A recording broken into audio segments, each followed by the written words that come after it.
Okay, dear students, ഇന്നലെ നമ്മൾ കണ്ടു കോസ്റ്റ് ഓഫ് ക്യാപിറ്റൽ എന്താണ്. ഇനി എങ്ങനെ factors determining cost of capital. Cost of ക്യാപിറ്റലിനെ അഫക്റ്റ് ചെയ്യുന്ന ഫാക്ടേഴ്സ് എന്തൊക്കെയാണ്? ഒന്ന്, current economic condition. What is economic condition prevailing in the country that affect cost of capital. Second, capital structure policy. Capital structure means proportion between owned fund and borrowed fund, or proportion between different sources of long-term funds. Then volume of financing. How much fund is required? Okay. Next, income tax rate. We know that interest is a tax deductible expense. Income tax interest is a tax deductible expense. So with a view to minimize tax liability, firm may use borrowed fund. Then dividend policy. What is the dividend policy? How much of the retained earnings are paid to the equity shareholders? And so dividend policy also affected. Then financial and investment decision. Already we have seen financial decision or selection regarding different source of finance. Then investment decision means decision regarding utilization of the fund or investment in current asset, fixed asset. Then risk attached with business risk, financial risk, already we have analyzed. Then flotation cost, and the flotation cost, the cost of raising the fund. When with the way to raise the fund, we know that we have to sell the securities. So fund can be floated through the stock exchange in the case of securities. So we have to incur brokerage commission, etc., underwriting commission, etc. These costs are flotation cost. Okay. Next, what are the importance of cost of capital? You know, the concept of cost of capital is very important. First, you want to design the capital structure. നമ്മൾ cost നോക്കിയിട്ടാണ് ഏത് fund ഉപയോഗിക്കണമെന്ന് തീരുമാനിക്കുന്നത്. Which source of fund, or while determining the pattern of capital structure. Pattern means proportion between different source of fund. അത് തീരുമാനിക്കും നമ്മൾ cost of capital നോക്കിയിട്ടാണ്. So cost of capital is very important in taking capital structure decision. The proportion between owned fund and borrowed fund. Suppose borrowed ഫണ്ടിന് interest rate is very high ആണെങ്കിൽ, ലോണിന് അല്ലെങ്കിൽ borrowed ഫണ്ടിന് കൊടുക്കുന്ന പലിശ നിരക്ക് വളരെ high ആണെങ്കിൽ, ആ ഒരു അവസ്ഥയിൽ കമ്പനി എന്ത് ബോറോഡ് ഫണ്ട് ഉപയോഗിക്കാൻ മടിക്കും. അതുകൊണ്ട് പറയുന്നു cost of capital is important for the purpose of determining the capital structure. Next, capital budgeting decision. എന്താ capital budgeting decision? Decision regarding investing fund in current asset and current liability. So we know that cost of capital is the minimum required rate of return or cut off rate of capital എക്സ്പെൻഡിച്ചറാണ്. അപ്പോൾ investment ചെയ്യുമ്പോൾ fixed asset നമുക്ക് invest ചെയ്യുമ്പോൾ minimum നമ്മൾ ആ cost of capital എമൗണ്ടിൽ ആ cost of capital നമുക്ക് minimum കിട്ടണം. സപ്പോസ് നമ്മളിപ്പോൾ 5% ഫോർറോ ചെയ്തത്, ആ പൈസ ഉപയോഗിച്ചാണ് നമ്മൾ ഫിക്സഡ് അസറ്റ് മേടിച്ചത്. അപ്പോൾ ആ ഫിക്സഡ് അസറ്റിന് മിനിമം നമുക്ക് ആ 5% കിട്ടണം. അതാണ് ഉണ്ടാവും. So capital budgeting decision is taken on the basis of the concept of cost of capital. Next, it helps to compare various sources of finance. Which source of finance is costly, which source of finance is cheaper, etc. We can make a comparison. We know that debt is a cheaper source of finance. കാരണം borrowed capital ഇല്ലെങ്കിൽ നമുക്ക് fund lent ചെയ്യുന്നവർക്ക് നമുക്ക് കുറച്ച് interest കൊടുത്താൽ മതി. കാരണം എന്തുകൊണ്ടാണ്? കമ്പാരിറ്റീവ്ലി അവർക്ക് കൊടുക്കുന്ന റേറ്റ് ഓഫ് ഇൻട്രസ്റ്റ് ലോ ആണ് when compared with equity dividend. Why? Because risk is comparatively low. So debt is a cheaper source of finance. Then equity capital is a costlier source of finance. പിന്നെ എന്തിനാണ് borrowed fund ഉപയോഗിക്കുന്നത്? Borrowed fund ഉപയോഗിച്ചാൽ മാത്രമേ ആടെ return കൂട്ടാൻ പറ്റത്തുള്ളൂ. Equity share holders return. We can increase equity share holders return only with the help of borrowed capitalist or borrowed fund. So we know that we can compare various sources of finance and we can determine which source of finance is suitable for us, which source of finance is to be chosen. Next, useful in evaluating the performance. Every firm has to evaluate the performance. For the purpose of that, we will compare actual cost of capital with the budgeted cost of capital. what is the actual cost of capital, or what is the actual rate of return, and what is the expected rate of return. So on the basis of which we can evaluate the performance. Next, it is also helpful in formulating dividend policy. Dividend means that portion of the profit which is distributed to the shareholders. So we know that dividend policy can be framed by determining the cost of capital. എങ്ങനെയാണ്? Suppose നമുക്കറിയാം നമുക്ക് profit ഉണ്ടായി. ഈ profit രണ്ട് വിധത്തിൽ നമുക്ക് ഉപയോഗിക്കാം. Either it can be given out as dividend or it can be retained in the business. Suppose നമുക്ക് അഡീഷണൽ ഫണ്ട് വേണം for expansion or for growth.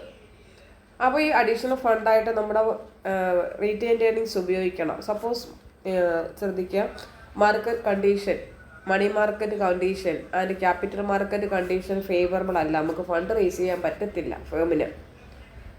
Cost of capital is very high ആണ്. അപ്പോൾ interest rate ഒക്കെ വളരെ high ആണ്. അപ്പോൾ ആ കേസിൽ കമ്പനി എന്ത് ചെയ്യും?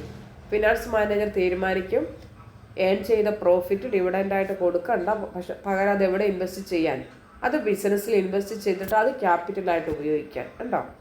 So cost of capital is considered or it is taken into consideration while determining the dividend policy, whether profit is be paid out as dividend or retained in the business. For the purpose of taking that decision, the cost of capital of various sources of finance is considered.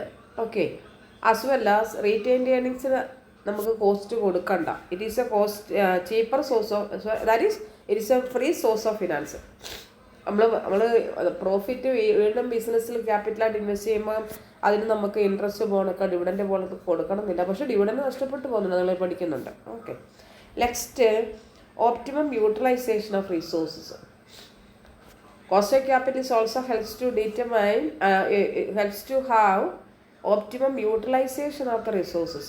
You know that the raised fund should be effectively utilized, with which only we can get the expected rate of return. So we know that cost of capital, നമ്മൾ high കോസ്റ്റിന് നമ്മൾ fund raise ചെയ്തിട്ടുണ്ടെങ്കിൽ നമുക്ക് higher return കിട്ടണം. നമ്മൾ 10% നമ്മൾ borrow ചെയ്ത് എന്നിട്ടാണ് നമ്മൾ ബിസിനസ് തുടങ്ങുന്നതെങ്കിൽ നമുക്ക് നമ്മുടെ ബിസിനസ്സിൽ നിന്ന് മിനിമം 10% അല്ലെങ്കിൽ എത്ര 10% കിട്ടണം. നീ 5%നാണ് ബോറോ ചെയ്തെങ്കിൽ 5% മതി. 10%നാണ് നമ്മൾ ബോറോ ചെയ്തെങ്കിൽ നമുക്ക് മിനിമം 10% കിട്ടണം. കേട്ടോ? അതുകൊണ്ട് പറയുന്നു it is helpful for the purpose of utilizing. So the raised fund should be effectively utilized. Then only we can get the rate of return. That rate of return is the cost of capital. Minimum rate of return is the cost of capital.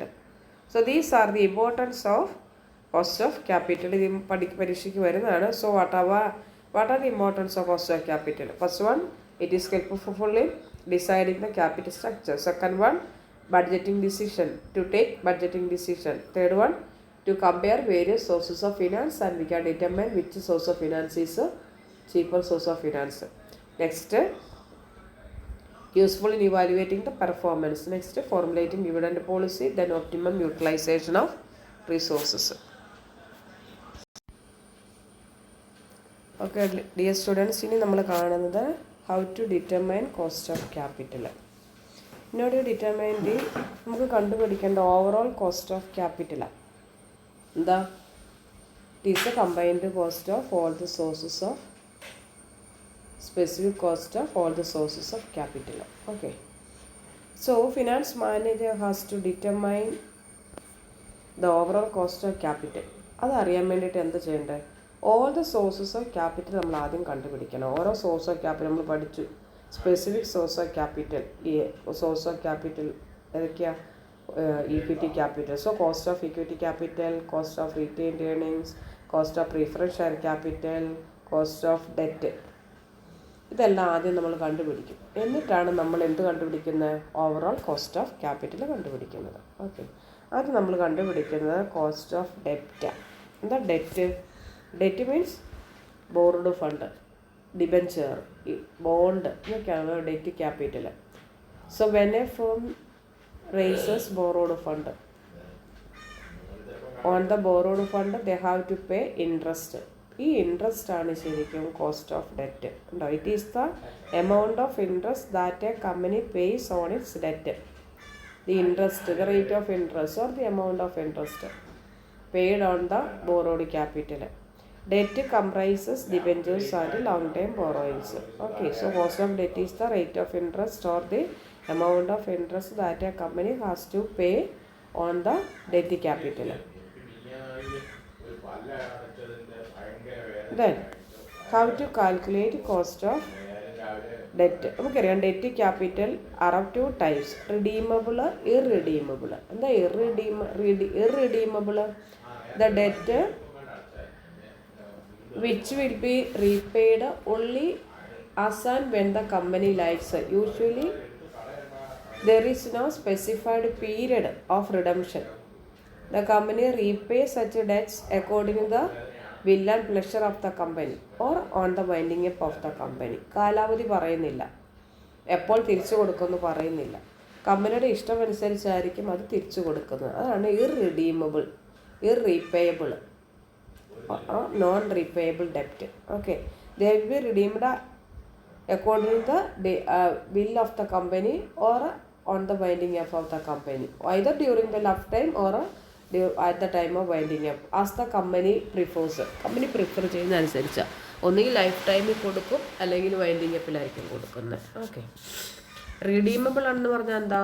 Those date which B repaid after a specified period. ഒരു നിശ്ചിത കാലത്തേന് നമ്മൾ കടം മേടിക്കുന്നത്, അതിന് ശേഷം തിരിച്ചു കൊടുക്കണം. അതിനാണ് റിഡീമബിൾ ഡെപ്റ്റ്. ഓക്കെ, സോ ഡെറ്റ് രണ്ട് തരം, ഒന്ന് ഇർറിഡീമബിൾ, രണ്ട് റിഡീമബിൾ.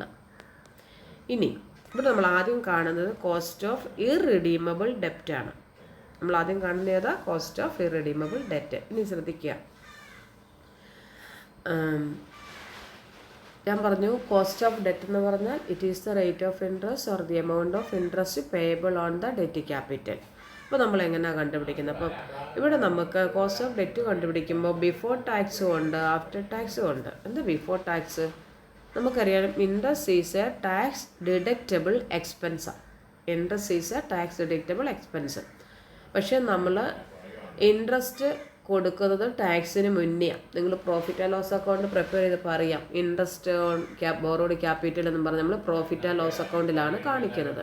അപ്പോൾ ഇൻട്രസ്റ്റ് കൊടുക്കുമ്പോൾ നമ്മുടെ പ്രോഫിറ്റ് കുറയും. പ്രോഫിറ്റ് കുറയുമ്പോൾ നമുക്ക് ടാക്സ് കുറയും. ഇവിടെ ശ്രദ്ധിച്ച്, സപ്പോസ് നമ്മൾ 1,00,000 രൂപ ബോറോ ചെയ്തു, 10% ഇൻട്രസ്റ്റ്. അപ്പോൾ നമ്മൾ ഇതിന് എത്ര രൂപ കൊടുക്കണം? 10,000. അപ്പോൾ നമ്മൾ പ്രോഫിറ്റ് ആൻഡ് ലോസ് അക്കൗണ്ടിൽ 10,000 കാണിച്ചു, ഡെബിറ്റ് സൈഡിൽ ടു ഇൻട്രസ്റ്റ് എന്നും പറഞ്ഞ് 10,000 കാണിച്ചു. ദെൻ നമ്മുടെ ഇൻട്രസ്റ്റ് റേറ്റ് നമ്മുടെ ടാക്സ് റേറ്റ് 50%. അപ്പോൾ നമുക്ക് 10,000 രൂപ നമ്മൾ പ്രോഫിറ്റ് ആൻഡ് ലോസ് അക്കൗണ്ടിൽ കാണിച്ചു. അപ്പോൾ നമ്മുടെ ടാക്സ് എത്ര കുറഞ്ഞു? 10,000ൻ്റെ 50% എത്രയാ? 5,000. നമുക്ക് ഇൻട്രസ്റ്റ് കൊടുത്തില്ലായിരുന്നെങ്കിൽ ആ 10,000 10,000 അല്ലെങ്കിൽ ഇൻട്രസ്റ്റ് കൊടുക്കാൻ ഉപയോഗിച്ച ആ പ്രോഫിറ്റ് 10,000ൻ്റെ പകുതി ടാക്സ് ആയിട്ട് കൊടുക്കേണ്ടി വന്നേനെ. എത്ര കൊടുക്കേണ്ടി വന്നേനെ? 5,000 കൊടുക്കേണ്ടി വന്നേനെ. ഉണ്ടോ? അതുകൊണ്ടാണ് നമ്മൾ കോസ്റ്റ് ഓഫ് ഡെറ്റ് കണ്ടുപിടിക്കുമ്പം ബിഫോർ ടാക്സും കണ്ടുപിടിക്കും, ആഫ്റ്റർ ടാക്സും കണ്ടുപിടിക്കും. ക്ലിയർ? ബിഫോർ ടാക്സ് എത്ര വരുന്നുണ്ട്, ആഫ്റ്റർ ടാക്സ് എത്ര വരും. അപ്പോൾ ശ്രദ്ധിക്കും, ഞാൻ പറഞ്ഞു ഇവിടെ 10%. ടാക്സ് റേറ്റ് എത്രയാ? 50%. ശരിക്കും നമ്മൾ 10% ഇൻട്രസ്റ്റ് കൊടുത്തിട്ടുണ്ടോ? ഇല്ല. കാരണം എന്താ? 10% ഇൻട്രസ്റ്റ് കൊടുത്തപ്പോൾ നമുക്ക് 5% ടാക്സ് ലാഭിച്ചു. അപ്പോൾ ശരിക്കും നമ്മുടെ കയ്യിൽ ഇൻട്രസ്റ്റ് ആയിട്ട് ശരിക്കും എത്രയേ പോകുന്നുള്ളൂ? 5% പോകുന്നുള്ളൂ. എന്ന് പറഞ്ഞാൽ 5,000 രൂപയെ പോകുന്നുള്ളൂ. ഓക്കെ, അത് നിങ്ങൾ ടാക്സിൽ നിങ്ങൾ പഠിക്കും. Interest is a tax deductible expense with വെച്ച് നമ്മൾ അതിനൊരു ടാക്സ് ലിവറേജ് എന്താ വിളിക്കുക? Tax leverage.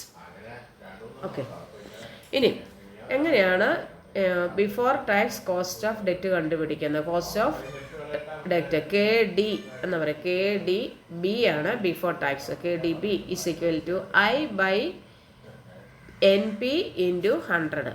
I/P or NP നമുക്ക് വേണം രണ്ടും ഉപയോഗിക്കാം കേട്ടോ. P or NP into 100. I എന്ന് പറഞ്ഞാൽ ഇൻട്രസ്റ്റ്. ഞാൻ പറഞ്ഞു 1,00,000 രൂപ നമ്മൾ 10%-ത്തിനാണ് കടമെടുത്തത്. അപ്പോൾ എത്രയാണ് നമ്മുടെ ഇൻട്രസ്റ്റ് എടുക്കേണ്ടത്? 1,00,000 രൂപയുടെ 10% എത്ര വരും? 10,000. അപ്പോൾ നമ്മൾ സ്ഥലത്ത് എത്ര കൊടുത്തു? 10,000 കൊടുത്തു. ഓക്കെ, ദെൻ NP എന്താ? Net proceeds. നമ്മൾ എത്ര രൂപ കിട്ടി? നമ്മൾ ഡിബഞ്ചർ ഇഷ്യൂ ചെയ്തിട്ട് 1,00,000. അപ്പോൾ നമ്മൾ NP എന്ന് പറഞ്ഞാൽ നെറ്റ് പ്രൊസീഡ്സ്, നമുക്ക് കിട്ടുന്ന എമൗണ്ട്. അത് ഒന്നുകിൽ പ്രിൻസിപ്പൽ എമൗണ്ട് ആകാം, അല്ലെങ്കിൽ നമുക്ക് എത്രയാണ് നമുക്കറിയാം. നിങ്ങൾ പഠിച്ചിട്ടുണ്ട് ഡിബഞ്ചറൊക്കെ പാറിന് വിൽക്കാം. എന്താ പാറ്? ഫേസ് വാല്യൂവിന് വിൽക്കാം, അല്ലെങ്കിൽ പ്രീമിയത്തിന് വിൽക്കാം, അല്ലെങ്കിൽ ഡിസ്കൗണ്ടിന് വിൽക്കാം. അപ്പോൾ നമുക്ക് വിൽക്കുമ്പോൾ കിട്ടുന്ന എമൗണ്ട് ഏതാണ്? അപ്പോൾ 1 ലക്ഷമാണ് കിട്ടുന്നെങ്കിൽ 1 ലക്ഷം. ഇനി നല്ല ഡിസ്കൗണ്ടിനാണ് വിറ്റ്, 10% ഡിസ്കൗണ്ടാണ്. അപ്പോൾ നമുക്ക് എത്രയേ കിട്ടുന്നുള്ളൂ? 90,000 കിട്ടുന്നുള്ളൂ അല്ലേ? 10% ഡിസ്കൗണ്ട് പോയി. ഇനി 10% പ്രീമിയത്തിനാണ് ഇഷ്യൂ ചെയ്തത്, അപ്പം 10 കൂടെ കൂടും. അപ്പോൾ എത്രയായി? 1,10,000. അതാണ് നമ്മളിവിടെ കാണിക്കുന്നത് P or NP എന്നും പറഞ്ഞ്. ഓക്കെ, ഇവിടെ നമ്മൾ അസ്യൂം ചെയ്യുന്നു 1 ലക്ഷത്തിന് തന്നെയാണ് വിറ്റ്. അപ്പം 10,000 ഡിവൈഡ് ബൈ 1 ലക്ഷം ഇൻറ്റു 100 ഇടുന്നു. ഉണ്ടോ? അതാണ്. അപ്പോൾ എത്ര കിട്ടി? നമ്മുടെ rate of cost of capital 10%. ഇതാണ് നമ്മുടെ ഉത്തരം. ക്ലിയർ അല്ലേ? സോ എന്താ formula? I/P or NP into 100. അല്ലെങ്കിൽ NP ഇട്ടാലും മതി, NP എന്ന് നിങ്ങൾ ഉദ്ദേശിക്കേണ്ട ഇതാണ്. P എന്ന് പറഞ്ഞാൽ എന്താ? Principal amount. അപ്പോൾ ഒന്നുകിൽ നമുക്ക് പ്രിൻസിപ്പൽ എമൗണ്ട് കിട്ടും, എത്രയാ? 1 ലക്ഷം കിട്ടും. അല്ലെങ്കിൽ ഡിസ്കൗണ്ടിനാണെങ്കിൽ എന്ത് പോകും? ഡിസ്കൗണ്ട് പോകും. പ്രീമിയത്തിനാണെങ്കിൽ എന്ത് കൂടും? പ്രീമിയം ആഡ് ചെയ്യും. ക്ലിയർ അല്ലേ? അപ്പോൾ എന്താ formula? Cost of irredeemable debt KDB is equal to I/NP into 100 or I/P or NP into 100. ഇനി രണ്ടാമത്തോട് ചെയ്തിട്ട് രണ്ടാമത് after tax cost of debt. ടാക്സിന് ശേഷം നമുക്ക് എത്രയേ വരുന്നുള്ളൂ? ഇവിടെ ഒന്നി നമുക്ക് ബിഫോർ ടാക്സ് കണ്ടുപിടിച്ചിട്ട് ബിഫോർ ടാക്സ് ഇൻറ്റു 1 - T ഇട്ടാൽ മതി. ഒന്നിൽ നമുക്ക് അപ്പം KDA കിട്ടും. KDA is equal to before tax. നേരത്തെ നമ്മൾ എത്രയാണ് കിട്ടുക? 10%. സോ 10 ഇൻറ്റു ടാക്സ് റേറ്റ് 50%, 1 -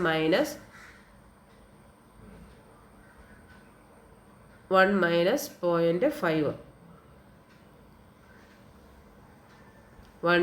- 50% 0.5 ഉണ്ടോ? Before tax into 1 - T. T എന്താ? 50%. സോ 1 - 50 എന്ന് പറയുമ്പോൾ നമ്മൾ എത്രയാണ്? 0.5. സോ 1 നിന്ന് 0.5 പോയാൽ 0.5. 10% ഇൻറ്റു 0.5 എന്ന് പറയുമ്പോൾ എത്രയാ? 5%. എന്ന് പറഞ്ഞാൽ നമുക്ക് ടാക്സിന് ശേഷം നമുക്ക് ശരിക്കും കയ്യിൽ നിന്ന് ഇൻട്രസ്റ്റ് ആയിട്ട് എത്ര ശതമാനമേ പോയിട്ടുള്ളൂ? 5% പോയിട്ടുള്ളൂ. ക്ലിയർ അല്ലേ? സോ ആഫ്റ്റർ ടാക്സ് കാണാനുള്ള ഫോർമുല ഒന്ന് KDB ഇൻറ്റു 1 - T. KDB ഉണ്ടോ? Before tax cost of debt into 1 - T. അല്ലെങ്കിൽ I ഇൻറ്റു 1 - T ഉണ്ടോ? I എഴുതും. എന്നിട്ട് I എത്രയാണ്? നമുക്ക് നേരത്തെ പ്രോബ്ലത്തിൽ 10,000. അപ്പോൾ നമ്മൾ 10,000 കൊടുത്തു. 10,000 ഇൻറ്റു 1 - ടാക്സ് റേറ്റ് എത്രയാണ്? 0.5 എന്ന് പറഞ്ഞ് ബ്രാക്കറ്റിൽ അവിടെ ഇടും. 0.5 എന്നും പറഞ്ഞ് ബ്രാക്കറ്റിലിടും. 1 - 0.5 ഉണ്ടോ? I into 1 - T.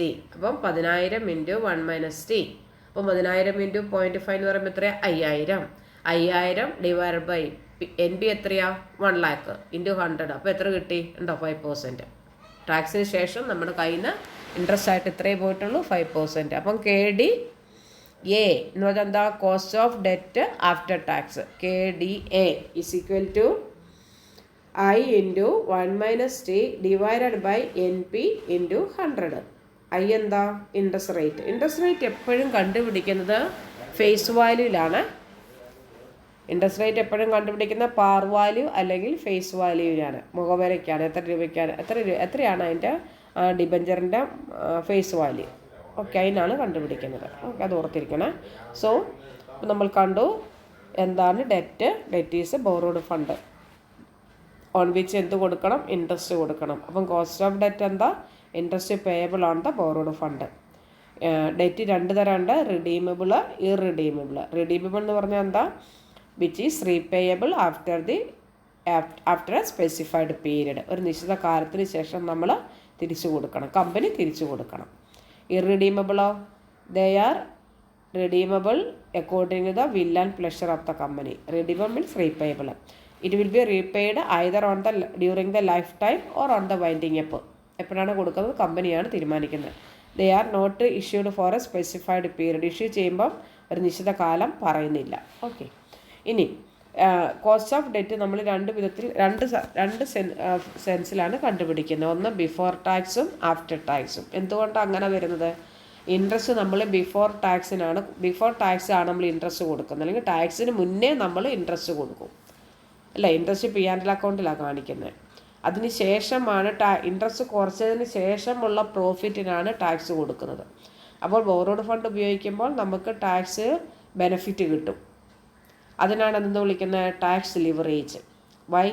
Because interest on borrowed fund is a tax deductible expense. Okay, അതുകൊണ്ട് നമ്മൾ ഡെറ്റിൻ്റെ കോസ്റ്റ് കണ്ടുപിടിക്കുമ്പോൾ ബിഫോർ ടാക്സും കണ്ടുപിടിക്കും, ആഫ്റ്റർ ടാക്സും കണ്ടുപിടിക്കും. ഓക്കെ, ഇനി ആദ്യത്തെ നമ്മൾ കണ്ടുപിടിക്കുന്ന കോസ്റ്റ് ഓഫ് ഇർറിഡീമബിൾ ഡെറ്റ്. അതിൽ ഒന്നാമത്തെ ബിഫോർ ടാക്സ് എന്താ formula? KDB is equal to I/P or NP into 100 or I/NP into 100. I എന്താ? ഇൻട്രസ്റ്റ്. NP എന്താ? Net proceeds. നമുക്ക് വിറ്റപ്പോൾ, ഡിബഞ്ചർ വിറ്റപ്പോൾ നമുക്ക് കിട്ടിയ പൈസ. ഒന്നുകിൽ ഫേസ് വാല്യൂ തന്നെ കിട്ടും, അല്ലെങ്കിൽ ഫേസ് വാല്യൂയിൽ നിന്ന് ഡിസ്കൗണ്ട് കുറച്ചിട്ടുള്ളതായിരിക്കും കിട്ടുക, അല്ലെങ്കിൽ പ്രീമിയം കൂട്ടിയിട്ടുള്ളതായിരിക്കും കിട്ടുക. എത്രയാണോ നമ്മൾ വിൽക്കുമ്പോൾ. ഇനി ഫ്ലോട്ടേഷൻ കോസ്റ്റ് ഉണ്ടെങ്കിൽ, ഇപ്പോൾ സപ്പോസ് 1,00,000 രൂപയുടെ ഡിബഞ്ചർ വിറ്റു, അതിൽ 1,000 രൂപ ഫ്ലോട്ടേഷൻ കോസ്റ്റായിട്ട് പോകുന്നു. അപ്പോൾ നമ്മൾ 1,00,000 എത്ര കുറയ്ക്കണം? 1,000 കുറയ്ക്കണം. മനസ്സിലായില്ലേ? അപ്പം നമുക്ക് ആ ഡിബഞ്ചർ ഡേറ്റ് ഇഷ്യൂ ചെയ്ത് റേസ് ചെയ്യുമ്പോൾ പൈസ നമുക്ക് എത്ര രൂപയാണ് കിട്ടിയത്, അതാണ് NP, net proceeds, the amount received on that debenture. Okay, ആദ്യത്തെ ഫോർമുല നമ്മൾ കണ്ടു, I/P or NP into 100. രണ്ടാമത്തെ ആഫ്റ്റർ ടാക്സ് ആണെങ്കിൽ രണ്ട് വിധത്തിൽ ചെയ്യാം. നമുക്ക് ബിഫോർ ടാക്സ് ഇൻറ്റു 1 - T ഇട്ടാൽ മതി. രണ്ടും കാണാൻ പറഞ്ഞിട്ടുണ്ടെങ്കിൽ നമ്മൾ ഈ ഫോർമുല ഉപയോഗിക്കുന്നത്. ഇനി അല്ല, ആഫ്റ്റർ ടാക്സ് മാത്രമേ പറഞ്ഞിട്ടുണ്ടെങ്കിൽ നമ്മൾ എങ്ങനെ കണ്ടുപിടിക്കുന്നത്? I into 1 - T. I എന്താ? ഇൻട്രസ്റ്റ്. T എന്താ? Tax rate. Divided by P or NP. P എന്താ? Principal amount or net proceeds. Okay, into 100. Okay, ഇത് പഠിക്കാം. നാളെ നമുക്ക് പ്രോബ്ലം ചെയ്യാം.